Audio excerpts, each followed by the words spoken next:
I got really that sense of humility, which I think is a critical skill, that you have to be humble in your career, in your family. You go into life, whether it's career, family, and you have a focus of what you think you're meant to do. And then, it happens. Changes happen, adversity. How important is it for a coach to have the ability to see in others what they might not see in themselves? And how have you seen that show up in some of the amazing organizations you've placed folks at? It's not always about the money. It's about the intangibles. It could be an equity stake within the organization that you really are a part of that company and have the ability to really own it.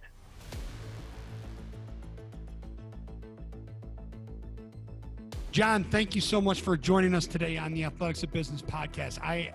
What a great story about how we got connected. I am excited to have you here. We're going to have an amazing conversation. Yes. Hey, Ed, thank you very much for having me on board. And, this is awesome. It really unique to, reached out to you to say, hey, I heard a great podcast with a guy that I know very well, Mark Hattersbach, that I'm working with and have known for, 18, 19 years. And, I appreciate you saying, hey, let's do a podcast. Well, we spent time. I mean, we sort of, sent some notes back and forth after you commented on the podcast. And that was episode 79 with Mark Hattersbach. And that was a great episode. And it's funny how it works out, right? It's great how one relationship with solid people leads to more relationships with other solid people. And once we talked and once we connected, I'm like, I have to get Jon on. You're in a world that I love. I spent several years in the recruiting industry, in the recruiting space, and there's a lot of meaning behind why you do it, how you do it, and who you do it with. Share us with what you're doing now, Jon. Yeah, so Ed, I've been with the firm Buckman Enochs Coss Associates. Sometimes we'll say BEC search to make it easier. I started in January 5th of 1999, believe it or not. So I've been here over 21 years. I got bored. I was a guy that, out of college, I had this degree in art, and I thought I was going to be a teacher and a coach. Realized real quickly that I don't know if teaching was what I wanted to do. I was probably because I observed at junior high, and I thought these kids are bouncing off the walls. How do I do this? But I ended up, my path. I started in college recruiting, and then I ended up, wanting to get into sales. Actually, got my resume to Buckman Enochs at the time, and Ted Koss talked to me as a recruiter and said, "Hey, I don't have anything in healthcare right now, but I have this spot in staffing." And I don't know if I told you this part, but so I'm actually a product of Buckman Enochs. I was placed by BEC back then with a national staffing company. Now it's Brand Stamp, but at the time was Accountants Inc. And I cut my teeth in sales that way. And then probably 2 years later, I bumped into Ted at the grocery store, and he said, "Hey, how are things going?" I said, "Hey, they're going." And he said, "Well, why don't you come work for us?" And that's when it all started. So that started in January of 1999.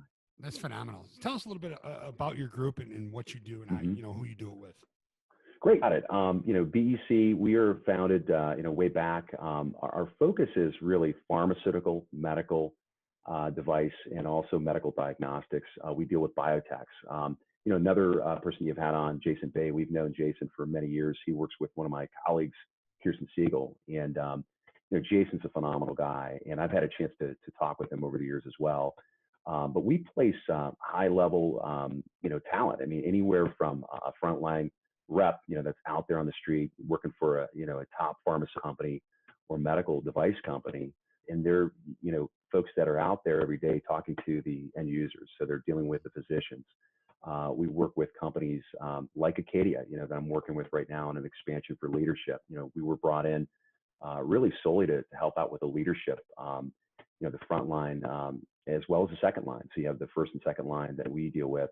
We also work with, some of the top medical device companies. One of those is a company like Boston Scientific. I've worked with a company called Augmentics, which was acquired by Boston Scientific back in 2018, 2019 era. And, we really are brought in. We're true headhunters. We do direct recruitment.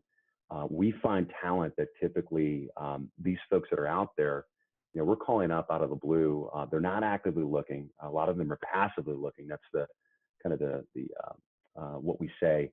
And we say, hey, we've got a great opportunity, with ACADIA, for example. Have you heard of them?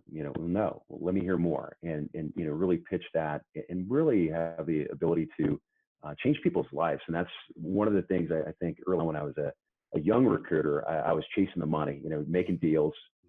You make placements, you get paid fees. But as I've grown into this, I think one of the exciting things that has become a career is that I really, the money's going to follow. It's really helping people. It's changing lives. I think in part of that, the question that I sent back, I realized that probably in 2017 when I was invited out to a national sales meeting for a leading diagnostic company, actually up the road from you in Madison, Exact Sciences. And we did a lot of the leadership and also rep placement in 2013 through 2015 when they launched their product. Got invited out. I was sitting at a table. I'm in this national meeting, and I'll tell you what, Ed, it was cool. I got handshakes and hugs, high fives. Yeah. I thought I had made it. I thought, this is awesome. But what really was the greatest thing that happened that day, a young lady that I placed twice in her career, I placed her in the industry of medical sales. And then I got a chance to place her as a leader with Exact. She looked across the table. She got teary-eyed. And she said, Jon, I just realized that you changed my life. And I got the goosebumps. And I got the... Yeah, I mean, that's unbelievable. I mean, that's so moving. And that had to bring you back. And we haven't referenced this yet, but you played, great football player. You played at Ohio Northern. But that feeling right there had to put you in her shoes on the other side of the table when you reflect back on the impact, something we've talked about, coaches have had in your life. Yes, absolutely. It really, that the parallel of that is right there. I mean, for me growing up, I was a kid out of Toledo. My parents divorced when I was young. I was 6 years old. Didn't know my dad until later in life. And I think I mentioned I could be on some reality show, but well, specifically you said Jerry Springer. We'll find you a better one. Yeah, we'll find you a better one. You're worth way more than Jerry's got to offer. Trust me. Exactly. But back then I thought, as a kid, oh, woe is me, and you didn't have any viewpoint other than your own viewpoint at that time, going through something like that. And my mother worked hard. She was a teacher, educator, 30 years as well in the Toledo public school system. My grandmother helped raise us, and she was a German, lady. She was second generation German, and for years, this is a funny one, Ed. She would call me Doomerasel, and I thought it was terms of endearment. And I finally said, Graham, what does that mean? It's dumb donkey. No, it was the other word, but anyway, yeah. So she was a great lady, and I learned a lot from my grandmother as well. But coaches in high school, Dad wasn't around. I really got into sports. I got into football because of the physicality of it. It gave me an outlet. It gave me, something to be a part of, something to, kind of build that. Plus the coaches, these were great guys. Doug Newerth, who played, I didn't know he played in the semi-pros or pro football till later in life. Ed, I had no idea. He played for the Detroit Wheels. Dean Smilo, we call him Dean Smilo because he was the dean of students. He also, John Smilo is his real name, and he was a military guy, played though as well in the semi-pros. And I'll tell you what, and this is back in probably the era of you and your dad, these coaches, you respected them. If you didn't respect them, you were running. And other things, it was tough. That you couldn't do today. But they do, they loved you, and they, to this day, I still would call any of those guys coach. You're not calling them by their first name, they're the coach. Hey, coach. So doesn't it kill you then? And then you hear these kids today, they'll call their coaches by their last name. Yeah. I'm like, aren't you missing something before? Aren't you missing coach so-and-so? Yeah, it's changed so much. And my son, I think I've taught him, and you're going to teach your kids, your daughter and your son this. I mean, you teach them about the respect and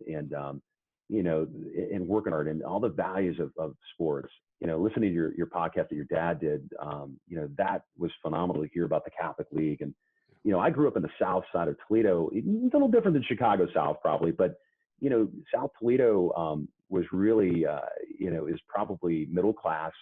You worked hard. You worked, from 13 on. I mean, I washed dishes when I was 13 under the table. You're not allowed to do that nowadays, but, I worked all my life, and I worked in the steel mill during college. And I mentioned this story. I didn't know what a steel mill was, but walked in and really learned that they called me college boy. Hey, college kid, come over here. Right. You know, I painted railings, dealt with shoveling the scale that fell off the billets, the caster, the heat would come down. And I could never gain any weight, you know, during the summers for football because I would sweat it all out. Yeah, And I worked swing shift. That's what we did, you know, but that really, I think, you know, getting into that, you know, part of my life, I think that work ethic drive, there was no choice, you know, you had to work to help with expense, you know, single mom, you know, 3 kids, you know, that's how I grew up. Let's go back to your coaches and even the woman sitting at the table, though, because you know, one of the things I asked you, what's the most critical skill that people need to be successful, right?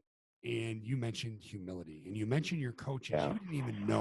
You didn't even know that they played semi-pro. And you see that show up a lot of times with the most successful coaches, the most successful leaders. They don't feel the need to talk about themselves, right? Because they had that sense of self-confidence, and they're very humble. Can you talk into that a little bit?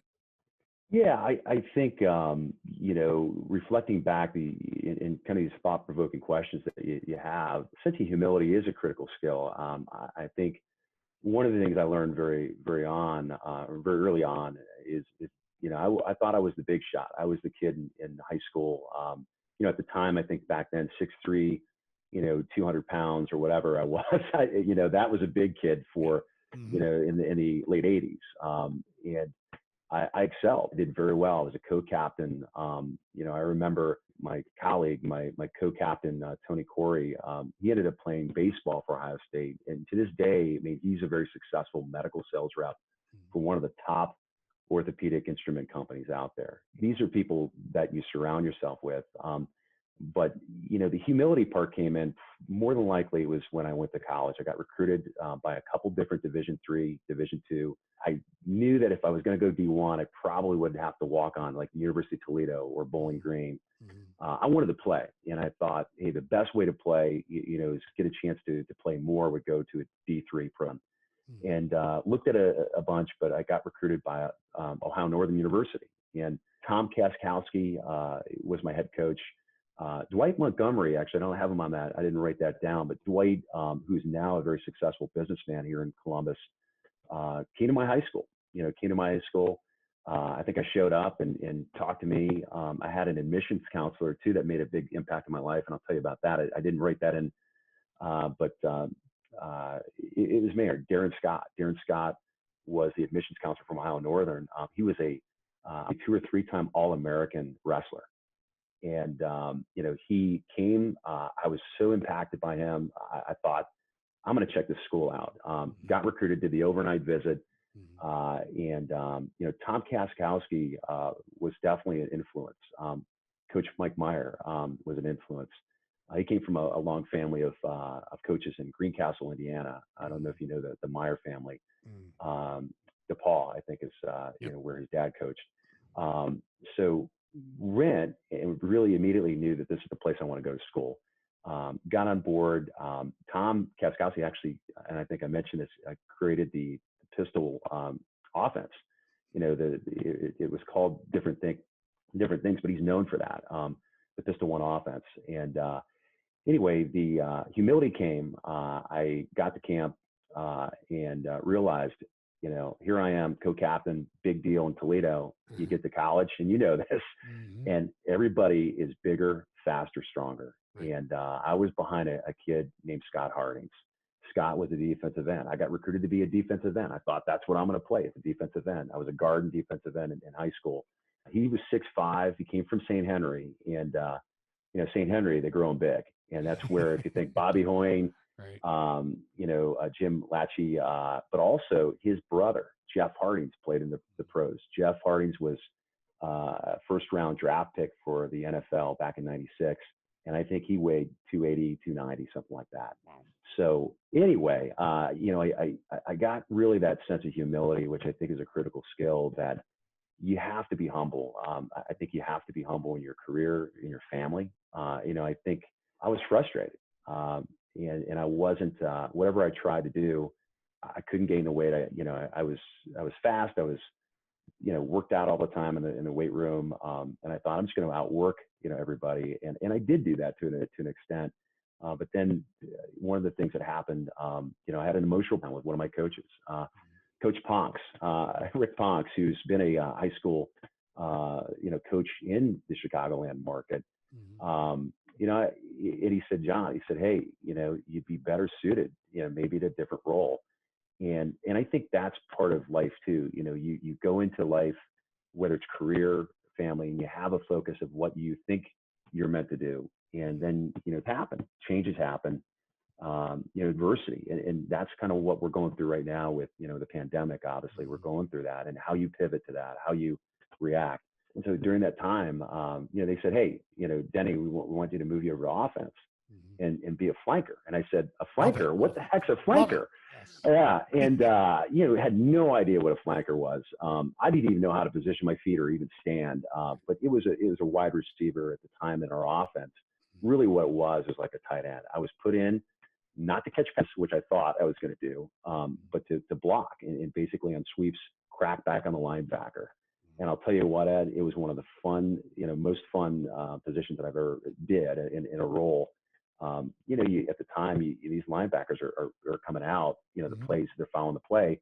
They don't sound it. You crack down and you just knock them on their butt. And it was one of the most fun positions. And I thought, man, why didn't I play this all my life? And yeah. And you just said something, and I was just ready to ask you about being invaluable without being most valuable, and how you learned that lesson, and that drove your humility. But I want to ask you something different. We'll get back to that. You Sure. said something about the flanker, and you identified your role, and you fell in love with your role, because you and I both know that how much a person embraces their role and executes on their role is the true value they bring to an organization, a team, what have you, right? So as you work through these roles that you present to people, right? How do you talk? Absolutely. How do you talk through those things and show them the value, and not only with your candidates, okay, but also the people inside your organization? Absolutely. Well, I think the value as you're talking to an individual the first time that you've met, and they don't know who you are. They might have heard of your firm, your brand, but you're really you're trying to get to know these individuals and really talk to them about their career. Hey, what are you looking for? And sometimes in the early days of my career, I thought it was always they want to make a move for money. And money is a motivator for a lot of folks in sales. I mean, let's face it. If you're in sales, you want to make a good living. And that early on in my career, I thought, oh, if you've got $10,000 more for a base salary or total comp, they're going to move.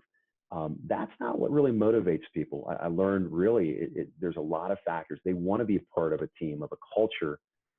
It could be a culture of winning, for example, in sports, but a great sales culture, a great environment where they really get back to their employees. So it's not always about the money. It's about the intangibles. It could be an equity stake within the organization that you really are a part of that company and have the ability to, really own it. And that's something that you see a lot in the companies that we work with. A lot of them are publicly traded, and that's part of the process. Does that answer your question? Do you want me to go further? No, it does, and that leads into the next is how significant do you find it is for people as they look at new roles, for them to really see the value that they can add in that role, and to know that they're going to be an important person, an important piece to the puzzle to where they are looking to move to. Yeah, well, a good example. I mean, this project we're working on right now with Mark Heidersbach's team. They're looking for leaders. They're looking for leaders, not managers, if that makes any sense. And they want folks that have. It's not necessarily the disease state, the therapeutic. It's more about do they have an executive presence? Can they lead others? Servant leadership, like we talk about. That's really what Mark's looking for. Strategic agility. He mentioned that a couple of times. It's great, and I think I think of the V cuts in basketball. I mean, strategic agility. But he's been very good to work with, and obviously I've had a long history with Mark Heidersbach with ACADIA. But they, as you talk to individuals, they're looking for that. If they're in a company, they're not looking, their heads down, they're doing their job.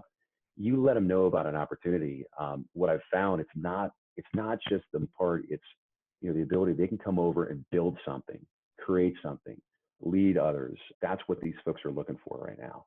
And that's huge because you and I have both had, and we both understand the significant impact a coach can have on a person's life, and in the athletic world, but also in the business world. How important is it for a coach to have the ability to see in others what they might not see in themselves? And how have you seen that show up in some of the amazing organizations you've placed folks at? So seeing others, yeah, the coach in them. In other words, you and I Yeah. both know, like, we've had the coach like, dang it, Denny, I think you're better than you think you are, stuff like that. Or I know you have the ability to do this, run the 10,000 sprint or whatever it is. But Yeah. in other words, they might believe in you more than you believe in yourself. They might see something that you don't see in yourself. Oh, absolutely. And yeah, we talked about that a little bit. I think, when you're young and playing sports, the coaches, they obviously see something in each kid, and you have probably good examples throughout your career that you coached kids, saw something in them. Same thing in business. When you look at a leader that's hiring their team, their sales reps out there in the field, it's just like a sport. I mean, it's just like when you're picking your point guard or your forwards, or even in football, who's going to be on the line, who are the backs, who's the receivers. That's what these companies are looking for. And a lot of times, Ed, they'll say, I'm looking to hire the best athlete. It's amazing how many times I've heard that over the years. And what they mean by that, they want somebody that has the ability to, be able to, multitask, be someone that, might come into an organization where they've had a track record of success. You hear this a lot too. Past performance is a measure of future success. I hear a lot by leaders. Past performance is a measure of future success. There is a lot to that. What do you mean by that? Can you walk us through that a little bit? Yeah. So if you have an individual, whether it's an athlete or even a salesperson, for what I deal with, a lot of sales folks, if they have been successful in their career, if they have, led top performance with the organization, hit their quota, they've, hit President's Clubs, they've been Rookie of the Year, there's a highly likelihood that they're going to do that again. They're not going to settle because as an athlete, you have this competitive spirit that you constantly want to better yourself. And I think, you and I, and we talked about how do you better yourself? Everybody wants to get better in some fashion of their life. I think right now with COVID, it's allowed, COVID-19, step back, be with family, have the ability to, I've had a chance to during COVID. We're back in the office now, but fortunately here in Ohio, which is great. But during, March and April, I had a chance to actually have lunch with my son, who's an 18-year-old going off to college, and we talked about life. That's so cool. Yeah. And so cool. Otherwise I wouldn't see him. He's working now and that type of thing. So anyway, past performance is a measure of future success. Getting back to that. These clients that I work with, they want to hire the best talent. They want to hire someone that can move the needle, someone that has the ability to market a product, a therapy, or a service or a device that really can impact lives. And that's in healthcare. Sales recruiting is what we do. We are placing, reps that are on the front line. These are first line reps or first line leaders. We deal with second line leaders as well. But they're getting the product in front of the customers, which are the physicians, the surgeons, the pathology labs, whatever it may be. And the products that these folks sell are making a difference. In ACADIA's case, they are filing a brand new product for dementia, hallucinations and delusions. There's nothing on the market for it yet. And, it's a unmet need. So working with clients like ACADIA, or working with clients, that I'm working with another company right now that I'm just getting on board with in robotics and device, in prostate cancer, in BPH. It's just unique. I mean, these are unique companies that need the top talent that can go out there and influence, but have the smart, have the track record that if you hire them, they're going to be successful, and they're going to come over to our company, and they're going to be a top performer. They're going to be the Rookie of the Year. They're going to be, the P Club winners. And they're going to be consistent. and they're going to be consistent. Yeah. Just like in, when you think of practicing in sports, basketball, football, I remember the days, down on the dew grass in the morning at college, and it's August and it's 95 degrees in Ada, Ohio. There's nothing, Ada is in the middle of the cornfields. There's nothing there except for, it's where they would make the Wilson footballs. That's where the Wilson ball factory is, believe it or not. Yeah. Between Findlay and Lima, Ohio. So if you want to have fun, you got to go to those two places because there's nothing to do in Ada. Except back when I was, they make balls. Yeah. And and they today, I mean, there's still ladies that sit there and make footballs. They sew them together by hand. That's insane. I don't think it's automated. Maybe the punching of the leather, but it is the neatest thing. So if you ever get a chance, take a tour of the football factory. I need to visit. Hey, I want to go back to something. You said past performance is a measure of future success. Yeah. And all the way to the start on podcast number 1, it was actually podcast number 2. My first guest, though, with Porter Moser, was right after they went to the Final Four. And we talked about recruiting winners, right? And we talked, go and get people from winning programs that know how to win. And one of the things I really looked at when I was coaching college basketball and then when I was in your industry as well, in the recruiting industry, and I talk about this a lot. We always want to know if we can win with somebody. Like, are they a winner? Can I win with them? But one of the things people seem to overlook about winners is that you can also lose with them. Like, I used to want to know about someone's character and, okay, will it be possible that he and I struggle together, that we're going to go through a grind in the season, and can we lose together? How much does that show up when you're working with candidates? Absolutely. And I think about it in my career. You have to have that grit, that mental toughness. In sales in general, there are a lot of wins and there's a lot of losses in sales. When these folks go out there, if they're selling a product in the market, they usually have competitors. And a lot of the companies we place individuals with, they'll have 2 to 3, competitors out there that they've got to go out there and compete with. You'll find in healthcare, there are a lot of, I think we still think we're athletes, but ex-athletes, right? Corporate athletes now. We can still hang, yeah. But I'm not going to go play football tomorrow, but if I'm going to, run or bike or whatever, I'll do that. But anyway, definitely there's that athletic component where you have to have mental toughness. You're going to win some accounts, you're going to lose some accounts. And what do you learn from, your losses? You think about sports. You learn maybe next time, if I'm going to call on the decision maker, here's what I've got to do.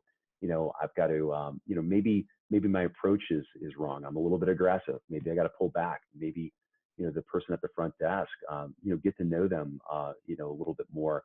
Hey, I recognize that they're wearing, a Cubs, a golf shirt. Well, wait a minute, let's bless you for saying the Cubs too, by the way, not saying the White Sox. Yeah, I thought, I was going to say that. And I thought, Cubs, we'll go that way. I grew up, in Toledo. You went to Detroit, Sparky Anderson days. Yes. I was a Tigers fan. Yeah, so, good days. And I used to tell people I was a Lions fan back then. They're like, oh my gosh, but you could say that now. But I'm not a Browns fan and not really a Bengals fan. So, anyway. But going back, I think the perseverance of an athlete, you see that a lot in sales, especially in healthcare. You have to have that grit, that grind. In our space as recruiters, we're commission oriented. We don't get paid typically in contingency recruitment. You don't get paid from place, and it's tough to take. You can do your job right. We're dealing with human beings. I mean, you dealt with placement staffing. You never know what's going to happen. There could be an individual say they're in all the way through, and at the end they say, you know what, I've decided not to take the position. Or, hey, you know what, I talked to my spouse, they've decided that maybe this isn't a good fit for me. So one of the things I do in that same breath, if I have a candidate I'm working with, I'll ask them, hey, have you talked to your family about it? What have you thought about, making this move? How will it impact your family? Have you thought about the travel? So there's a lot of that counseling as a recruiter that comes in. If you're a good recruiter, you really got to know your client and you got to know your candidate very well. And, really it's a matchmaking thing. And we talked about blind dates. I mean, that's really what we do. We do a lot of, now with virtual, it's a lot different because it's not blind, but back in old school recruiting, you really would call somebody up. We didn't have LinkedIn. We didn't have, the lists and so forth. You really would identify, the talent. You'd find out, okay, who are the top players, right? And who are the top players within those sales organizations that we could reach out to and find. And there's a lot of networking in what we do as well. You think about it, and you're probably the same. And I've told my son going off to college, surround yourself with successful people and surround yourself with very good friends. You have to have a core group of individuals that you can lean on, and they'll lean on you. And, that's important, in recruiting. Networking for me is probably, I would say, probably at least 50% of the people I place is through networking. It's not, just posting an ad. I mean, we are different in that sense.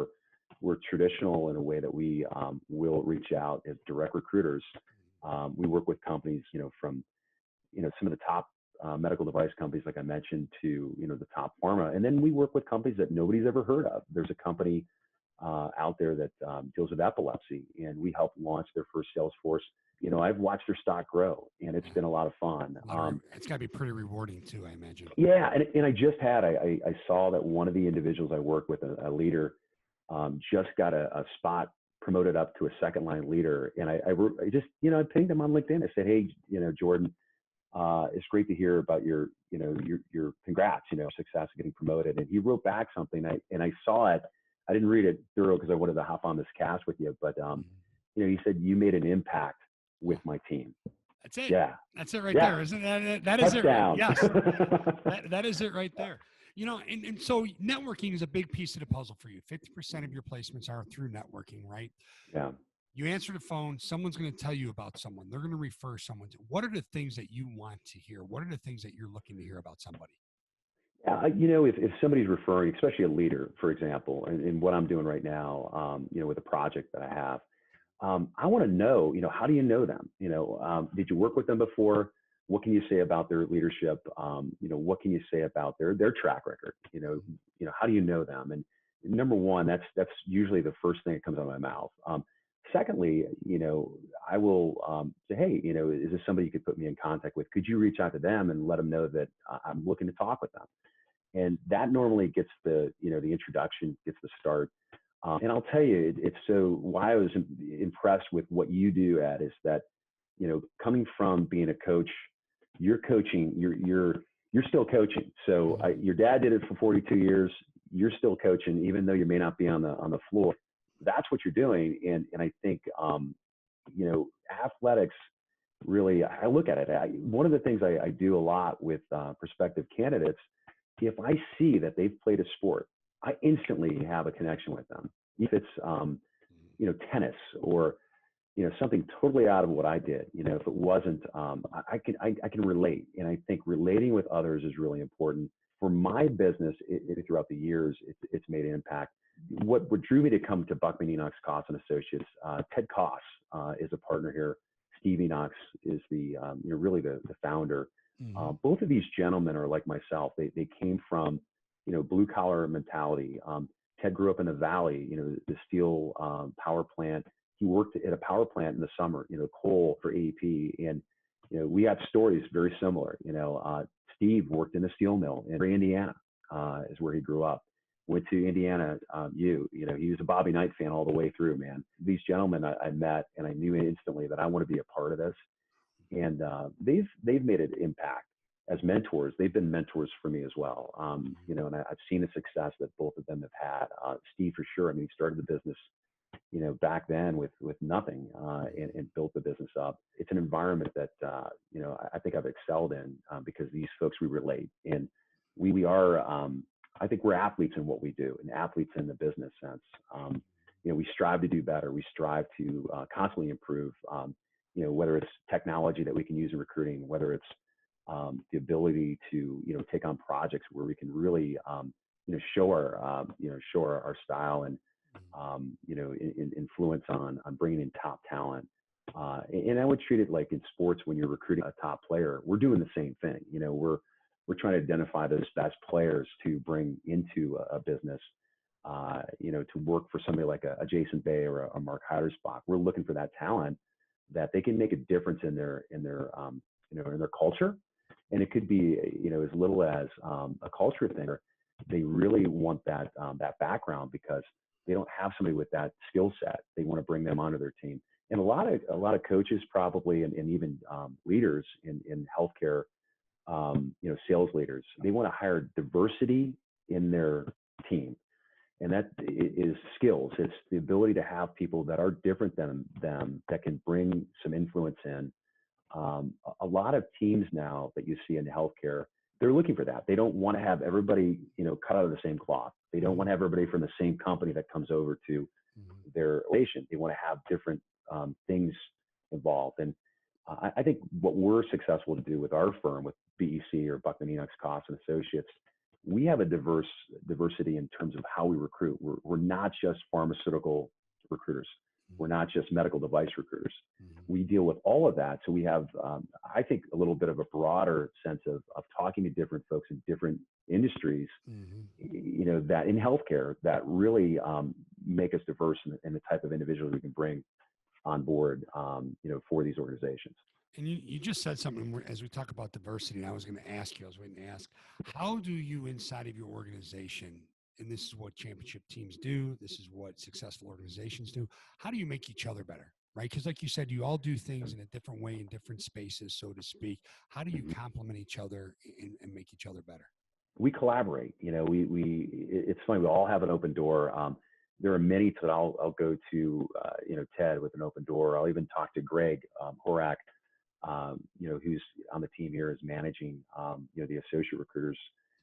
It's really neat because even though you've been doing this for 21 and a half years, like myself, I got that sense of humility. We'll go back to humility, or I think you talk about vulnerability with where your viewpoints, and I'm not the guy that knows everything. I'm going to go and get direction and get help.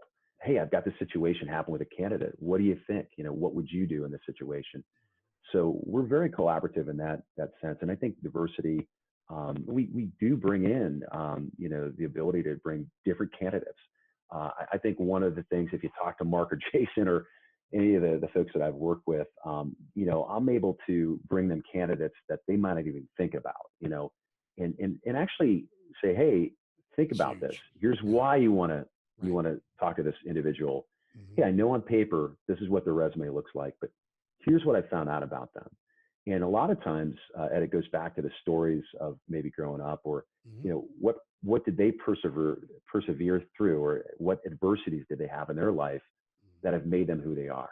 So we, as recruiters, and you probably did this in your world too, you really get to know the stories of these individuals. And I think if you're dealing with a candidate, that it's one of the biggest steps in their life. Think about this, and I tell people this. This is an emotional thing when you change jobs.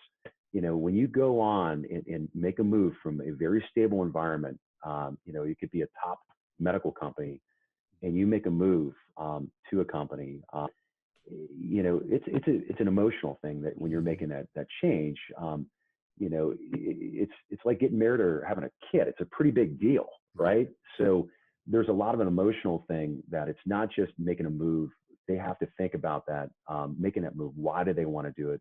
What is that going to do for them in their career, in their life, financially, family? So there's all those things that we talk about as recruiters, that it's not just, and I tell people this, a lot of times I'll get a call from a new client and they'll say, hey, can you get me somebody, tomorrow? Well, no, it's going to take a while because I want to get to know those candidates we're talking to. And if you want us to do a job, we've got to know those individuals and really get to know what makes them tick, find out about their past performance, and see if they're going to be a fit for your culture and your team. So we're, again, we do lots of different things with what we do as recruiters. In the past, people would say headhunters. Is that a bad word? Not really. I'm okay with it. We find people for jobs, and we're going to talk to everybody out there that we feel would be the best fit, and then identifying top talent. And you probably have this in coaching when you did this, and your dad for sure. How do you know who's a good player to bring on your team? Where do you need that individual? What skills, do you need for your team? that's what we find. It's a lot of fun, and I've enjoyed it over the years. And speaking of identifying top talent, we know when you drive a culture worth fighting for, right? You're gonna attract the top talent. You're gonna retain the top talents. You're gonna create this environment where you develop your bench. But there's so much out there now, right? As we deal with the COVID-19, Yeah. we deal with this awful unemployment rate. We deal with these peoples whose world have been turned upside down. What are some of the compensating factors, some of the game changers in leaders as you look for them to put them against certain positions that, hey, a pool of 3 just went to a pool of 20. Okay. Yeah. How do I Great question. how do I separate the good from the greats and figure out which Yeah. ones I'm going to put against? Because you can't throw all 20 against them. Yeah. Well, that's a great question. I think if it depends on, if I position it towards maybe a listener that might be a candidate, looking for a job, if they're out there, trying to separate themselves from the 20, 30 people that have maybe the same skills that they have, really look at your background, reflect back to your background, really think through, some of the parallels to that position you're applying for. For example, if you're looking into a leadership position in healthcare, what type of company you're interviewing with?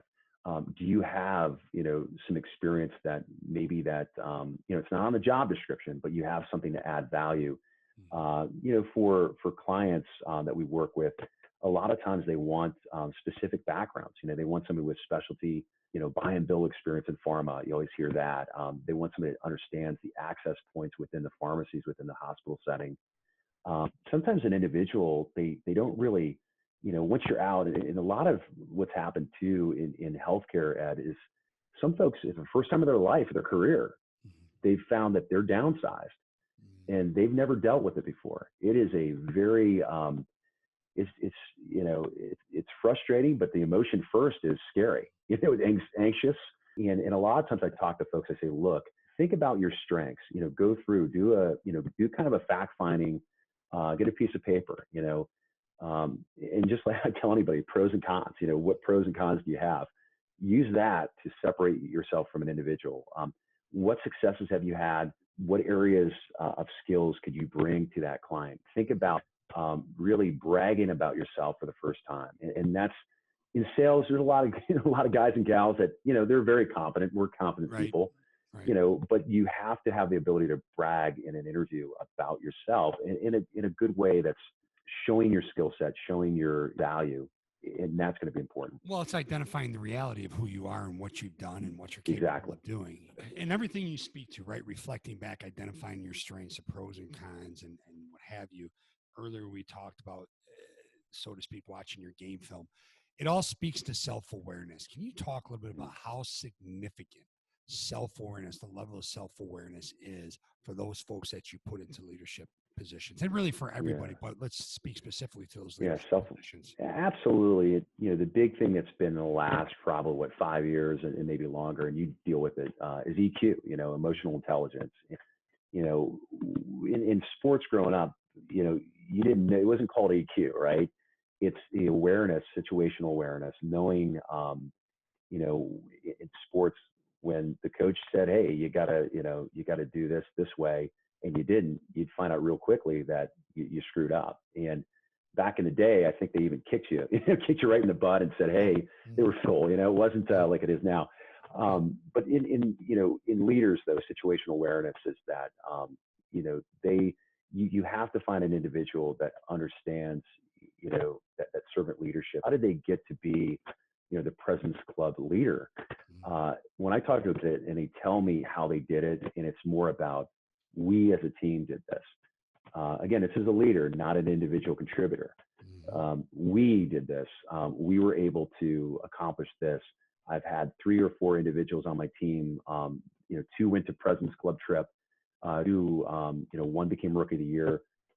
One also became, a trainer within the region. I want to find that out because that tells me that they have situational awareness about their team and about themselves. That it's not about, me, it's about we. And that's something that I look for in leaders. Individual contributors are a little different. If you're looking for a device rep in the OR, you want somebody that is what have you done? And that's important. I was able to, launch a new product to prostate cancer. Here's what I was able to do in the first year of my employment there. So situational awareness, there's different things that you can think of, but EQ goes back to emotional intelligence, is that, just understanding your environment, understanding, the people around you. And I don't know, a lot of it for me, it's values. If, I always empathize with the candidate, I empathize with the individuals I'm working with. And again, I think the humility that I learned early on in life, learning how to maneuver without a father figure around for a while. Yeah. I've gotten to know my dad now since my late 20s, after I was married, through a really unique story of how that all happened. But, I could say, going back to, and I'm totally going on a tangent here, but going back to like coaches, how would be influenced, I think they influenced me on situational awareness, and I didn't even know, of how to be who I am. And I think a great leader, or a great professional that's out there, you have to have that emotional awareness, or emotional, even in leadership for sure. I mean, you have to know how to motivate. And I think your podcast with your dad, they talked about motivating players. Not everybody is coached the same way, I think he said, if I remember right. Yep. You're going to coach everybody, but each individual might need a different type of coaching based upon that individual. And I think that goes back to situational awareness, I believe. And that speaks right to something I can't believe we haven't touched on, in especially in your space, but authentic leadership and authenticity. And I like to break the authenticity down into honesty, integrity, and vulnerability. And that has to be a little bit of a challenge for a candidate to sit in front of, one of your clients and say, here's how I'm authentic. Here's where my integrity comes into play, right? Here's how my execution and my behaviors are aligned with my values and what I accomplish at company A, and that's how I'll do it at company B. How significant is that authenticity piece? Absolutely. I think people have to come across and they're looking for a job. And again, we're talking sales and marketing is really what we focus in.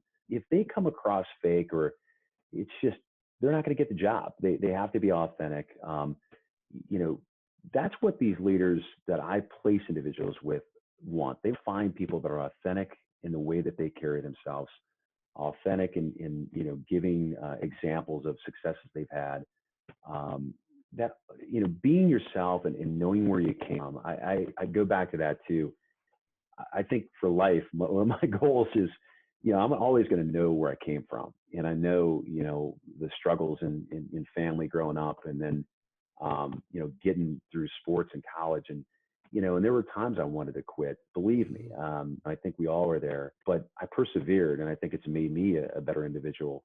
So anyway, I think that may answer where you're going there. Well, it does. And you touched on values, right? We keep going back to values and how important that is. And as we wind down here, before I ask you the last question, sure, I want to talk about one of the great things that you are involved with, Pelotonia.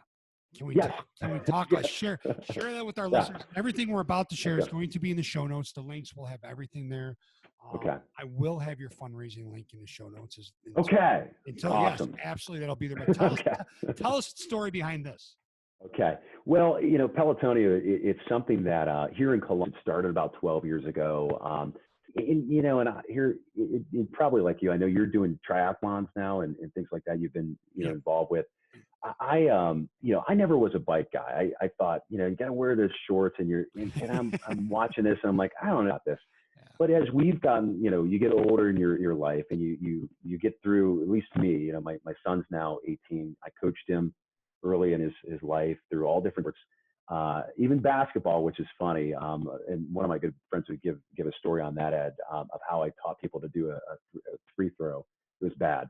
I was not a basketball guy. So I think I did taking a charge or diving for a loose ball. I wasn't doing this. I was doing this. Yeah, I was like, So anyway, getting back to Pelotonio, it's been around for 12 years.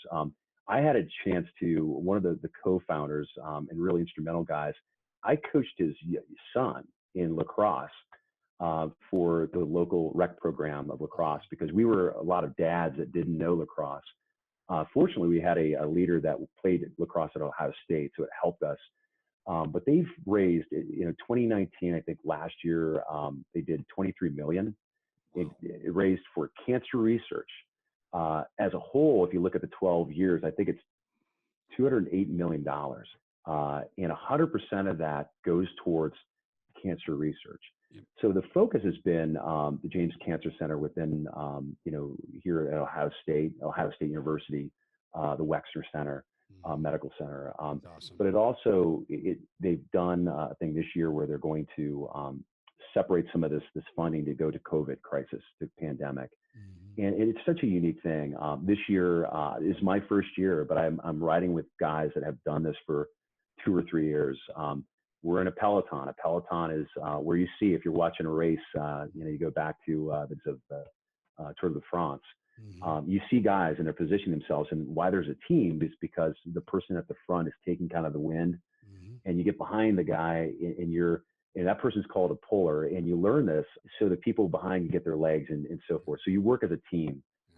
This year is unique because of COVID. They're not doing the typical, hey, everybody starts at once and the big, pomp and circumstance. So they're doing a virtual meeting that you do anything from biking, walking to, anything to raise awareness for cancer. And I think all of us, and I heard, a little bit about your family through your dad's podcast about your mom and going through, I think we've all been touched by cancer in some way or form or fashion. What's really neat about this, there are 3 dates that are going to be on the back of the jerseys that we're creating. And one is a childhood friend that my buddy Frank lost back right out of college, or not out of college, excuse me. Yeah, it was right out of college. One of his college roommates.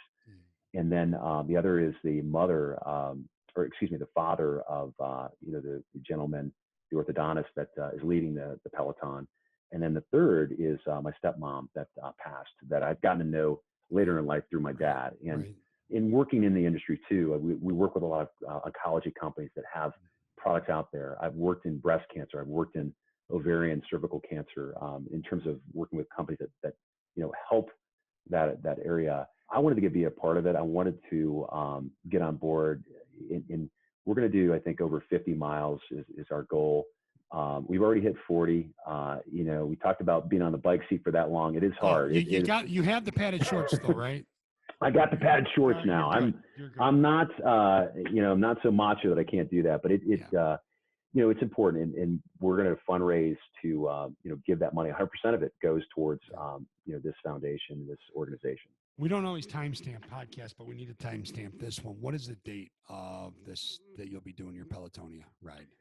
We're going to be doing this August 15th. Great. August 15th. By the time this podcast drops, it'll be awesome. It'll be a few weeks. So we'll have your link, your fundraising link, the information on there, and they can find out more about it. Great. Yeah, but kudos to you. That's awesome. I mean, riding 50 miles, sitting in place is not the most enjoyable way to spend a few hours, but so rewarding. And you're right. So many lives have been touched by cancer. So I think that's great work.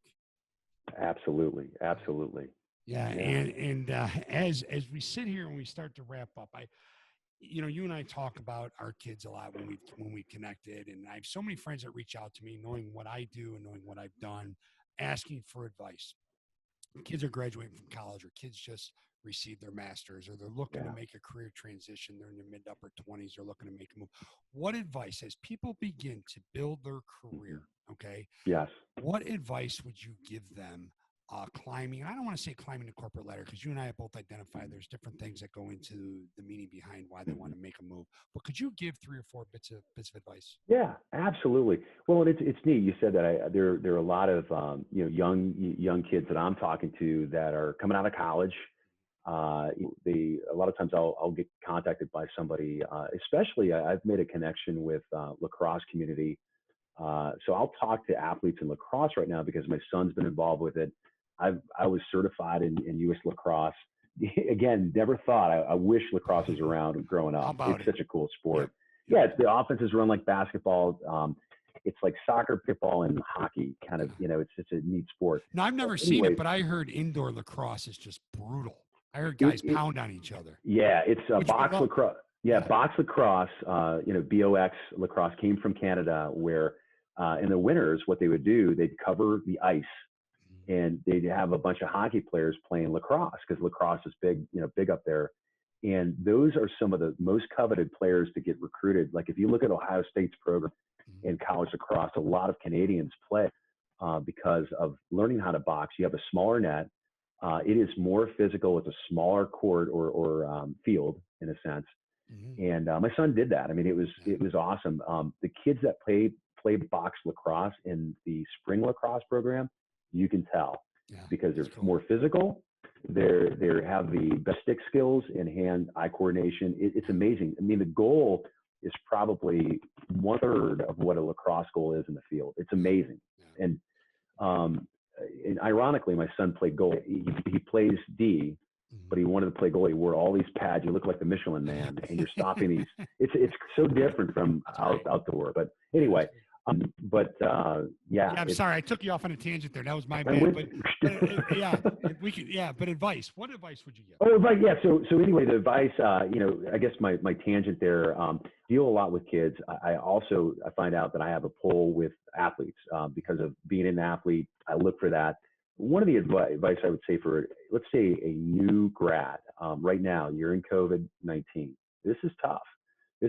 Think about that. I mean, we got so many people out of work right now, that have skills, that have experience. These new grads are competing with all those people that have that. But number one, I mean, make sure right now the vehicle where a lot of recruiters look at is LinkedIn. I mean, LinkedIn has really changed recruiting since 2004. Prior to that, we would do it a different way. LinkedIn really gives you a connection. It's a brand. It brands you. So make sure that you have a LinkedIn page, update that, really check it, make sure that you don't have any grammatical errors. Look at the picture. I mean, make it a professional picture. Don't put a picture of you on Saturday night out with your buddies. That's not going to get it. You gotta really think about this. I think the other thing in the COVID right now, think about the areas if you are, for example, coming out of a business program and maybe you're not sales, maybe you want to do marketing. Look things outside of maybe what your mindset is. Get out of your comfort zone. Think about other areas. And this would apply to anybody out there with skills, maybe not a new grad, Ed. Think about, what you can accomplish out there, areas that maybe you never thought of for a job. That could be a business. It could be, I think COVID-19's created also a lot of creativity, and it's created, people are really reflecting on their career. I'm in a job. I've been here for 10 years. Maybe I want to do something different. Think about those things right now. But going back to advice, I guess, with a new grad, LinkedIn updated, really, get your resume. Your resume is a way to get your foot in the door. But it's important because it's the first thing that people ask for is a resume. That will be important. So LinkedIn, resume, and then really research. If you know that you want to be a part of a company, make sure to do your homework. And I think obviously a lot of things right now, Ed, people apply online, there's postings and so forth. I think what you've got to do is old school. This is, we used to call it pounding the bricks, right?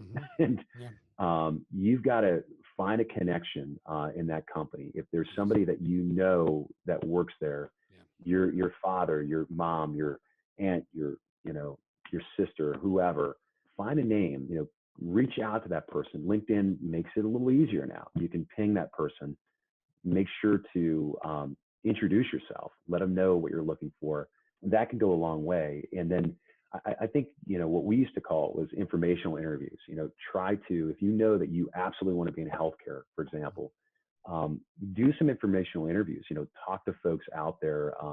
If you know that you want to be in women's healthcare and that's what your passion is because you want to help women, breast cancer, any of those things, go talk to a rep, find a rep that sells for one of the top, women's healthcare companies, for example, Boston Scientific, or it could be Natera, it could be any of these diagnostic companies out there as well.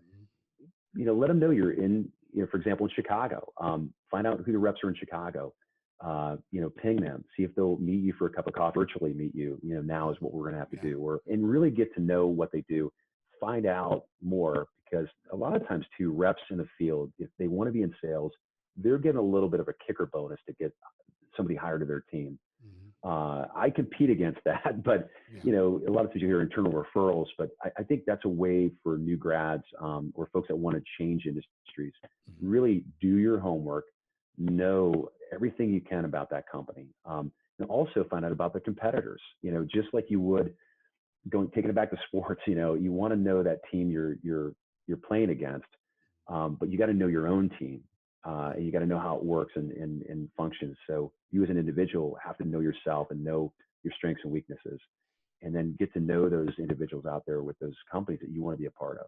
And then how about this? And we'll close with this. How important it is for these young folks, or even just folks looking to make some career transitions, to continue to invest in yourself and work on personal growth. How significant is that? Absolutely. It is so important. And I think, Ed, with what's happening now, you know, some of the vehicles like LinkedIn, I mean, over this COVID crisis, they've done a great job. You know, I think you had somebody on one of your podcasts too, maybe it was connected to LinkedIn, because I think they were based out of Chicago at the time. But anyway, you know, I think there's opportunities now virtually that you can do. There are coaching sessions virtually. I mean, obviously, you know, what you do, Ed, in terms of leadership training and so forth, keynote speaking, you know, if you're a candidate, you know, get involved with that, you know, really see what's out there. Find, there's a lot of books out there. I mean, there's some great books that, you know, that I look at, and again, I reflect back to athletics. You know, a lot of it are out there, but you know, you always want to challenge yourself. You want to, you know, if you know there's an area, a skill set that you're really weak on, you know, do a podcast or you know, do a video webinar to get better. We are doing that. I mean, we have you know, some of the newer recruiters in the office. We are you know, going through a training. It's a lot. It's virtual. You know, we're doing you know, videos and things like that to get that, you know, just get some insight in the industry. I think as candidates out there, you've got to really take that upon yourself. You know, it could be in your profession, it could be in your life. If you know that you want to, you know, have a healthier life. And I think in the podcast that your dad did on June 17th, it was great. You know, feed your mind. I was like, wow, that's exactly it. As an athlete, you feed your body. How do you feed your mind? I would love that. I thought that was fantastic. And how do you do it? How do you feed it on a daily basis? That's the how do you feed it. And one thing I learned too, which I realized is your journaling, the gratitude. You know, I sit down every day when I get here, and sometimes the night before, but I'll plan my day. And part of it is what I learned when I started here. You know, Ted, the VP Ted Coss, you know, taught me the Franklin Planner. And to this day, I still use a Franklin Planner, even though everything's electronic. I got an iPhone, but I sit down and I go through A, B, C, you know, what am I going to work on today? What am I going to focus on? And then one of the things I have, and this is really neat, on my you know, little bookmark here, I've got, you know, physical, work out 3 times a week at least, social, emotional, be positive, show gratitude towards others, mental, read, right? How many people read anymore? Yeah. And then spiritual, pray, you know, and that's something I think a lot of us have is a faith, no matter what religion, you know, meditating, praying, you know, that's important. I think a foundation in natural parts. I love that. Well. That pops right into your Franklin Planner, and you look at that every single day. I look at it every day. It's right there. And that's old school. You know, it's still to this day. I mean, I have the big binder. I leave here and I take it with me, and I bring it back every day. It's still, I'm a very I'm a visual guy, so I've got to have lots of stuff around. I'm not even going to show you my desk right now. The power of writing things down is, you know, I still use the phone, I still use the computer, I still use all that stuff, but the power of writing it down is, there's something about that. And you probably learned like I did. I think when you do X's and O's, right, in sports, I think, you know, I remember going back and going through all that in film, you know, and I'm sure you watched a lot of film and showed a lot of film. I think that, I don't know if it's something in me, but I have, this is weird too, because it goes to the art background I have sometimes a photographic memory. I remember things better. I can remember resumes of candidates that I've worked with. I remember where they worked. I can remember sometimes, you know, how long they worked there. and, their skill set. So it's helped me in my career. And I think a lot of it's from the visual, it's from writing things down. And for folks out there that don't do that, I think, even the young folks growing in their career, that's important. I think, and your kids are probably iPads or whatever, kids using now. And it's important to really teach them how to, to write and good writing. And I was fortunate. I grew up around educators, so there was no, you had to write. My grandmother had coming into her house, she had an old blackboard that she got from one of the schools. And literally, we learned how to write on this blackboard. She was a teacher for 35 years, elementary school teacher. My wife was a teacher, believe it or not, and just left the profession back about 3 or 4 years ago, and now works for the Nationwide Children's Hospital here in town as a coordinator of the fellowship program for the Heart Center. So, wow. That's fantastic. Yeah. Right outside my office, we got a chalkboard there. We got a chalkboard in the basement. Yes. Which has suffered some damage from the family soccer games in the basement. So talk about box lacrosse. We got a little bit of the family 2-on-2 soccer going down. My wife is a soccer star, so it gets a little physical down there. Get your kids involved in lacrosse. I know you're a basketball guy. No, I was with a bunch of my guys this past weekend, football guys, and we just had that conversation how we wish, because a lot of their sons played high school and college lacrosse. How we wish lacrosse would have been around, because it's just such a phenomenal sport. Yeah, it's a fantastic sport, and it's interesting. We had a few kids, we had in particular, that played basketball. They were probably going to go all the way, potentially, to win the states this year for my son's high school. And here, lo and behold, they made it to their I think their regionals, and COVID hit, and they stopped it. This kid played lacrosse too, phenomenal, but he was a better lacrosse player because of basketball. Yeah, it was really neat. On the more of the defense side of it, which was interesting. So anyway. That's a whole other podcast about multi-sports. we could go. It's so important. But Jon, thank you so much for this. This was awesome. I appreciate it. Great. Well, I'm hoping that this will be useful for your listeners, and I really appreciate the opportunity to do this. And getting connected through Mark Heidersbach was awesome. And that little connection. And I'd love to help you out in any way, like I mentioned. So absolutely, let me know. Absolutely. Thank you. We'll have everything. We'll have Pelotonia. We'll have it in the show notes. And again, I know you love this podcast interview, so go to iTunes, rate and review this podcast episode. Let us know how we're doing. That helps us increase our reach. We're in over 40 countries right now. Let's just keep that going, and it's because of guests like you and Jon. Thank you again. Thanks again, Ed. All right, Ed. Take care.